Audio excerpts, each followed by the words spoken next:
Hello friends, मैं doctor Manoj Kumar Sharma और आपके अपने YouTube channel doctor Sharma English गुरु में आपका हार्दिक स्वागत है। आज हम स्टडी करेंगे पास्ट परफेक्ट टेंस की। तो दोस्तों, मेरे पहले वीडियो में मैंने आपको बताया था कि प्रेजेंट टेंस और फ्यूचर टेंस की पहचान 100% ओके है। प्रेजेंट टेंस कब होता है? जब वाक्य के अंत में है, हैं, हूँ, हो लिखा हुआ होगा। और फ्यूचर टेंस कब होगा? जब वाक्य के अंत में गा, गे, गी लिखा हुआ होगा। यदि दिया गया वाक्य प्रेजेंट टेंस का भी नहीं है और फ्यूचर टेंस का भी नहीं है तो वह वाक्य होगा पास्ट परफेक्ट टेंस का। तो पास्ट परफेक्ट टेंस दोस्तों, इससे पहले हमने पढ़ा था पास्ट इंडेफिनिट टेंस। तो वर्तमान से जस्ट पहले जो टेंस है, जो कुछ समय पहले ही जो घटना घटी है, वह होता है पास्ट इंडेफिनिट टेंस।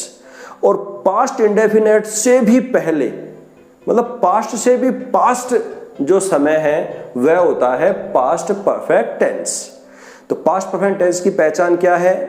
हिंदी वाक्य के अंत में चुका था, चुकी थी, चुके थे शब्द लिखे हुए होंगे। यदि दिए गए हिंदी वाक्य के अंत में चुका था, चुकी थी, चुके थे में से कोई भी वर्ड यदि लिखे हुए हैं तो वह होगा पास्ट परफेक्ट टेंस। इसके नियम क्या है? तो पास्ट परफेक्ट की हेल्पिंग वर्ब है हैड।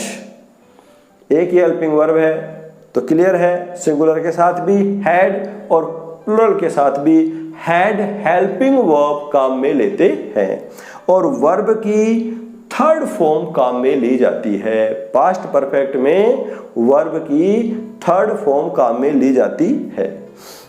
तो दोस्तों देखिए, इसका सबसे पहले हम हल करते हैं अफर्मेटिव सेंटेंस। तो अफर्मेटिव सेंटेंस का फॉर्मूला क्या है? हम जानते हैं subject plus helping verb plus object. उदाहरण के द्वारा इसे समझने का प्रयास करते हैं। जैसे वे नहा चुके थे। तो देखिए दोस्तों, किसी भी वाक्य को पहचानने के लिए हम वाक्य के अंत में देखते हैं। तो अंत में क्या लिखा हुआ है? चुके थे। तो कौन सा टेंस हो गया? पास्ट परफेक्ट टेंस हो गया। टेंस के बाद सेंटेंस पहचानेंगे। तो सेंटेंस में हमने देखा ये सेंटेंस किससे शुरू हो रहा है? सब्जेक्ट से शुरू हो रहा है। यदि वाक्य सब्जेक्ट से शुरू हो और वाक्य में ना, नहीं, मत लिखा हुआ नहीं हो तो वह कौन सा सेंटेंस होता है? अफर्मेटिव। अफर्मेटिव में सबसे पहले क्या लगता है? सब्जेक्ट। सब्जेक्ट क्या है? वे को इंग्लिश में बोलते हैं दे। हेल्पिंग वर्ब क्या है? तो पास्ट परफेक्ट की हेल्पिंग वर्ब क्या है? हैड। तो दे हैड नहा चुके थे। वर्ब की third form taken. They had taken bath. वे नहा चुके थे। इसका एक और उदाहरण लीजिए। इसमें केवल इतनी सी बात हमें ध्यान रखनी है कि पास्ट परफेक्ट की पहचान है चुका था, चुकी थी, चुके थे। नियम क्या है? हेल्पिंग वर्ब है हैड और वर्ब की थर्ड फॉर्म। एक और उदाहरण लीजिए इसका। जैसे मोहन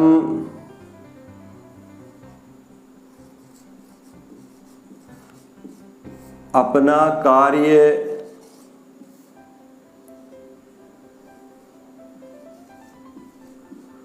पूरा कर चुका था।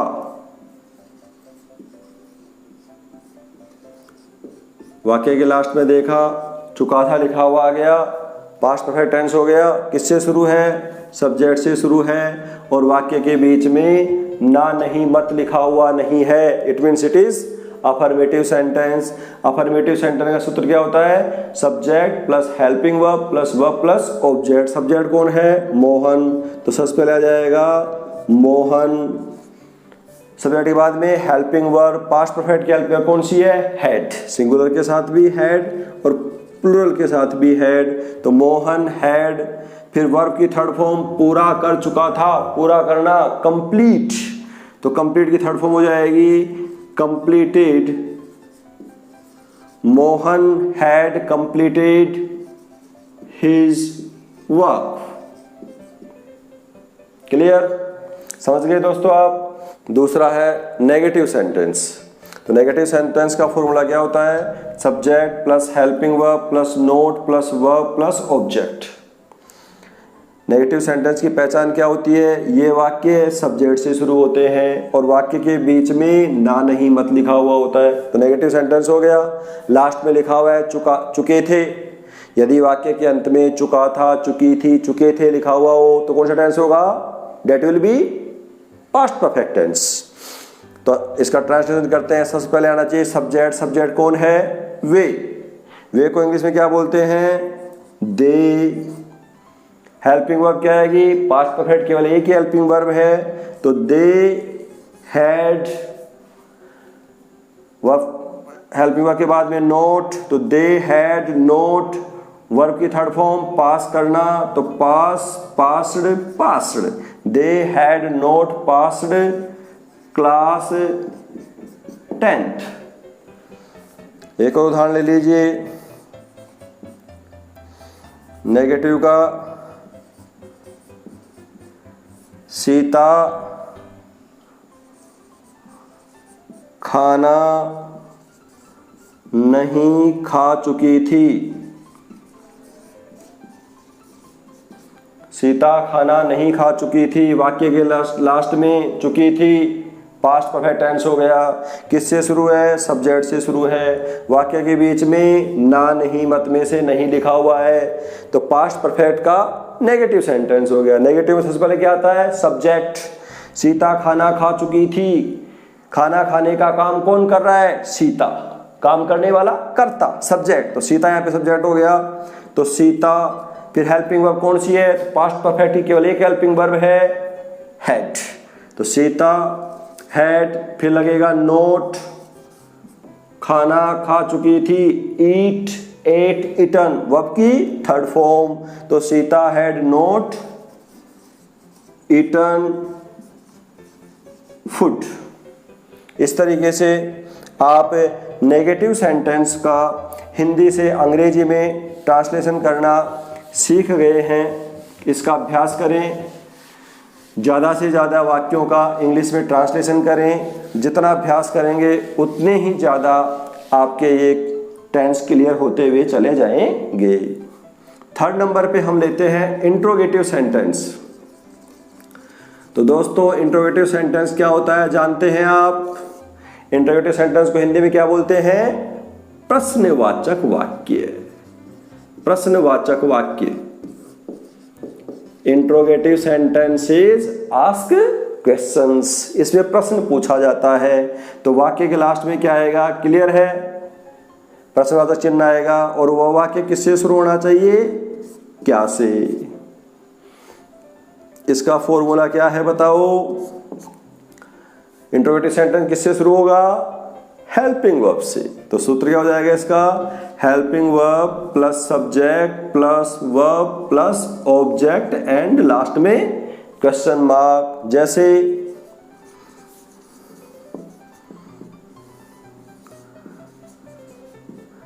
क्या तुम एक पत्र लिख चुके थे? वाक्य के अंत में चुके थे लिखा हुआ आ गया। किससे शुरू हो रहा है? क्या से शुरू हो रहा है?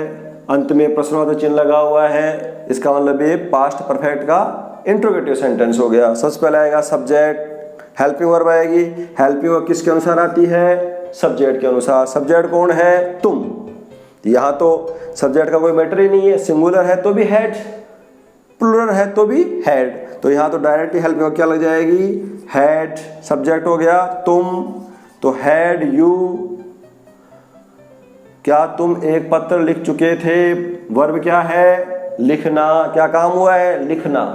तो हैड यू, वर्ब की third form write, wrote, written. Had you written, क्या काम हो रहा है? लिखने का। क्या लिख रहे हैं? एक पत्र। तो क्या हो जाएगा? A letter.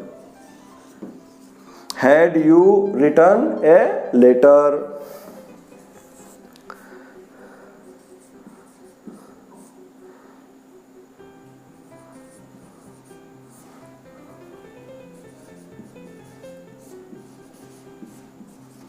क्या हम चाय पी चुके थे? सबसे पहले टेंस पहचानिए। वाक्य के अंत में चुका था, चुकी थी, चुके थे लिखा हुआ है तो पास्ट परफेक्ट टेंस हो गया। अंत में क्वेश्चन मार्क लगा हुआ है, क्या से शुरू हो रहा है तो इंट्रोगेटिव सेंटेंस है। ना नहीं मत इसमें लिखा हुआ नहीं है तो केवल ये इंट्रोगेटिव है। इंट्रोगेटिव सेंटेंस में सबसे पहले क्या आता है? Helping verb. हेल्पिंग वर्ब हमेशा सब्जेक्ट के अनुसार आती है। सब्जेक्ट एक वचन का तो हेल्पिंग वर्ब भी एक वचन के अनुसार आएगी, सब्जेक्ट बहुवचन का तो हेल्पिंग वर्ब भी बहुवचन के अनुसार आएगी। लेकिन यहाँ पे केवल एक ही हेल्पिंग वर्ब है। कौन सी हेल्पिंग वर्ब है? पास्ट परफेक्ट की कौन सी हेल्पिंग वर्ब है? हैड। तो यहाँ केवल क्या लग जाएगा? हैड। सब्जेक्ट हम, वी, चाय पी चुके थे। पानी पीने के लिए वर्ब काम में आती है ड्रिंक। इसके अलावा पानी और शराब के लिए काम में आती है पीने के अर्थ में ड्रिंक वर्ब। इनके अलावा चाय, कॉफी, दूध कुछ भी यदि पीने के अर्थ में हो तो वहां पर वर्ब कौन सी काम आएगी? टेक। तो हैड वी टेक, टेक की कौन सी फॉर्म आएगी? थर्ड फॉर्म, टेक, टुक, टेकन। तो हैड वी टेकन टी। इस प्रकार से ये इंट्रोगेटिव सेंटेंस हो गई। इसको एक बार देख लीजिए, स्क्रीनशॉट ले लीजिए इसका, और इसके बाद में हम टेंस के अकॉर्डिंग अंतिम जो वाक्य है इंट्रोगेटिव प्लस नेगेटिव उसका अध्ययन करने जा रहे हैं। Sentence number 4, interrogative plus negative. मतलब ये इंट्रोगेटिव भी है, जाहिर सी बात है इंट्रोगेटिव है तो ये प्रश्नवाचक वाक्य भी है, इसमें प्रश्न पूछा जाएगा। नेगेटिव है तो ये नकारात्मक भी है।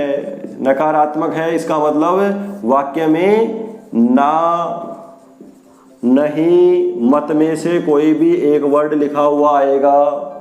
प्रश्नवाचक वाक्य है तो वाक्य के अंत में प्रश्नवाचक चिन्ह होगा और वो वाक्य किससे शुरू होना चाहिए? क्या से। तो दोनों चीजें हो गई इसमें। इंट्रोगेटिव प्लस नेगेटिव सेंटेंस कैसे पहचानेंगे? तो इसको पहचानने का सबसे सरल तरीका है कि पहली बात, वाक्य के अंत में प्रश्नवाचक चिन्ह होगा और वो वाक्य किससे शुरू होगा? क्या से। और उस वाक्य के बीच में ना, नहीं, मत में से कोई भी एक वर्ड लिखा हुआ होगा। टेंस को पहचानना सबसे पहला कार्य, फिर सेंटेंस को पहचानना, और सेंटेंस को पहचानने के बाद में हम वी विल ट्रांसलेट।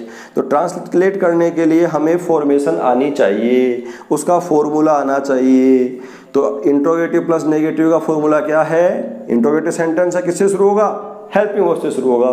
तो helping verb plus subject plus note plus verb plus object question mark. ये फॉर्मूला याद है आपको?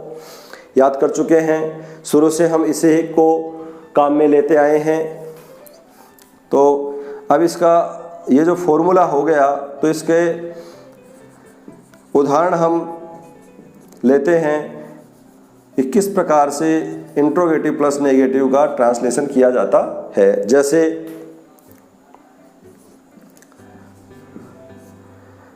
क्या Radha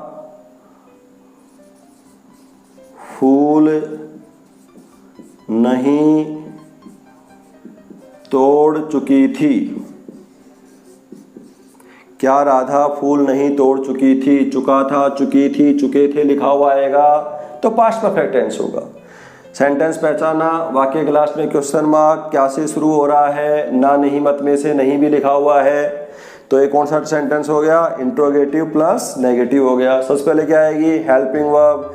helping verb past perfect की एक ही है, क्या है वो? हैड। सब्जेक्ट राधा, तो हैड राधा। फिर नोट, वर्ब, वर्ब क्या है? तोड़ना। कोमल चीजों को तोड़ने के लिए कौन सी वर्ब काम में आती है? प्लक। तो हैड राधा नोट, प्लक की third form pluck, plucked, plucked. Had Radha not plucked flowers. इस तरीके से पास्ट परफेक्ट टेंस के अंतर्गत हम हिंदी से अंग्रेजी ट्रांसलेशन करना सीख चुके हैं। दोस्तों, पास्ट परफेक्ट का ये सामान्य प्रकार के वाक्य थे जिनको ट्रांसलेशन करना हमने यहाँ पर सीखा है। मेरे नेक्स्ट वीडियो में हम देखेंगे कि पास्ट परफेक्ट जो टेंस है वह कभी भी अकेला काम में नहीं आता है, सिंगली इसको यूज नहीं करते हैं। पास्ट परफेक्ट टेंस के साथ में पास्ट इंडेफिनेट टेंस का प्रयोग होता है अथवा इसमें समय को मेंशन किया जाता है, तो वो हम मेरे नेक्स्ट वीडियो में पढ़ेंगे। तो दोस्तों मुझसे जुड़े रहिए। यदि आपने मेरे चैनल को अभी तक सब्सक्राइब नहीं किया है तो प्लीज़ इसे तुरंत सब्सक्राइब करें, ज़्यादा से ज़्यादा लाइक एंड शेयर करें और मेरे लेटेस्ट अपडेट्स प्राप्त करने के लिए बेल आइकन को अवश्य प्रेस करें। Thank you.